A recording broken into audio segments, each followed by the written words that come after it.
recapping Thursday Night Football, next on Fantasy Football Today in 5. Welcome to FFT in 5. I'm Chris Towers. I'm here with Adam Azer, and we're recapping the Steelers' 20-16 win over the Titans.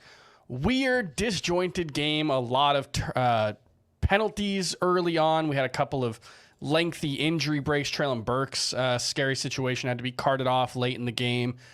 All reports are that he had feeling and movement in all of his extremities, so hopefully he's okay. Adam, let's talk about what you saw from Titans quarterback Will Levis in his second start. And look, Mike Vrabel is not canvassing fantasy analysts for their opinions on who should be his quarterback, but what do you think about how Will Levis has looked so far? Pretty impressed, honestly. It was easy to be impressed in week 8, but I thought even though he only scores 8.7 fantasy points, he throws for 262 yards. And basically, if you give the guy a clean pocket, he's lethal. He makes some really good throws. He hit Kyle Phillips on a couple of throws that were terrific. He's looking for DeAndre Hopkins, so I know it was a frustrating game for Hopkins, 4 for 60, and credit Joey Porter, the rookie, for doing a pretty good job on him. But 11 targets for Hopkins, it's a no doubt about it. Easy call. You go with Will Levis, especially because you lost. You're building for the future now, right? So you go with Levis, and I think I wouldn't call him a must-add, but it really wouldn't surprise me because his arm talent is ridiculous. Yeah. Man, very impressive. It wouldn't surprise me if he had a big finish. So I would call him basically a must-add in a 12-team league or deeper. Not a must-start, but someone I want because there could be a big finisher with his talent. I did think it was like watching him and Kenny Pickett was such a contrast between how easy Will Levis can generate velocity. Like he doesn't have to step into the throws. It's just a flick of the wrist. Whereas like Kenny Pickett, if he needs to get behind the ball, he really needs to like get behind the ball and drive it. You know, it's like a real distinction there between those two guys. We want to talk about some winners and losers, but before we get there, how are you feeling about this Steelers backfield? We've now had, I think it's 3 straight games where Najee Harris has outscored Jaylen Warren, something he didn't do any of the first 5 games of the season, I believe. I think he looks okay. Yeah. You know, obviously Warren is faster. They put him in situations where he can get in space and make plays. Came up a yard, stepped out of bounds a yard short of a touchdown today. But what do you think of this situation? Are they both still just RB3-ish guys? Warren for sure. I think, you know, the Steelers offense looks a little bit better, I'd say, with Deontay Johnson back. I don't know if it's coincidence, but better offense means more touchdown opportunities for Najee Harris. I think at this point it's pretty clear he's not a great rusher. You know, he had a 26-yard carry this game.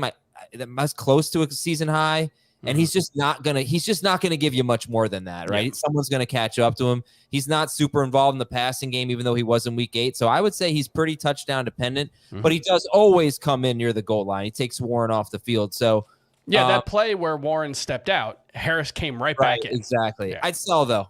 This is a great time, I think, to sell Najee Harris if anyone's buying, because if he doesn't score, it's going to be like 10, 11 fantasy points, I think. Yeah, they both had, I think it was 15 for Harris, 14 for Warren, some pretty good games. I think that's probably like a reasonable ceiling for both of them in any given week. So let's move on to the biggest winners and losers. And I think there's an obvious winner from this one that we both agree on. Deontay Johnson, double-digit PPR fantasy points in all 3 games since coming back, and he's the clear alpha guy. And as we sit here right now, I can't tell you the routes that George Pickens ran, but I know Jacob Gibbs on Beyond the Box Score mentioned that Pickens in week 8 ran so I think it was like 68% were either go, corner, or post. Yeah, he ran. Matt Canada seems to have decided that he either has go route guys or he's got like hitch route guys. And never the twain shall meet. You cannot do both in the Steelers offense. It's actually, that's not entirely fair because I do think Deontay Johnson, his average depth of target is way up so far this season. They do seem to be throwing the ball to him more downfield. And that combination of him always being open, continuing to earn targets, and getting more downfield looks, I actually think we might be seeing like a version of Deontay Johnson that actually has some upside, which is not something we've really said about him in the past. So, unfortunately, Pickens, it just looks like he's back to being like Western Pennsylvania Gabe Davis. I don't know. Like, bad luck today because he couldn't get his foot down for the touchdown. But that would have been another game 2 in a row where if he didn't get a touchdown like he didn't today, You got nothing from him. Nothing. Yeah. Yeah. And Johnson, 3 games in a row with 79 or more yards. I wonder the last time that happened. I know this was the first time in over a season and a half that he had a touchdown. Yep. So he was started in fewer leagues than Pickens. That's going to switch. And I have a pretty good deal of confidence in Deontay Johnson going forward. Is Pickens just the biggest loser? Yeah, I can't really think of anyone else that would be a loser. I would also call, I mean, if you want to go like a bonus winner, I would say Derrick Henry is a bonus winner. Mm-hmm. Again, I just think the offense is better. I like the way they're creatively using him. You know, his touchdown was really impressive. He got ankle tackled by Casey, I believe. And if that didn't happen, then he has one of his signature long touchdown runs, I think. So he's a must start. All the talk about selling high and all that. I get it. I know where it was coming from, but I think I'm past that. I think Derrick Henry's just a really good, like top 12-ish, not top 5, top 12-ish running back going forward. Yeah, absolutely. RB1/2, but someone who's going to be in your lineup every week moving forward. And that's going to do it for FFT and 5. We'll see you tomorrow.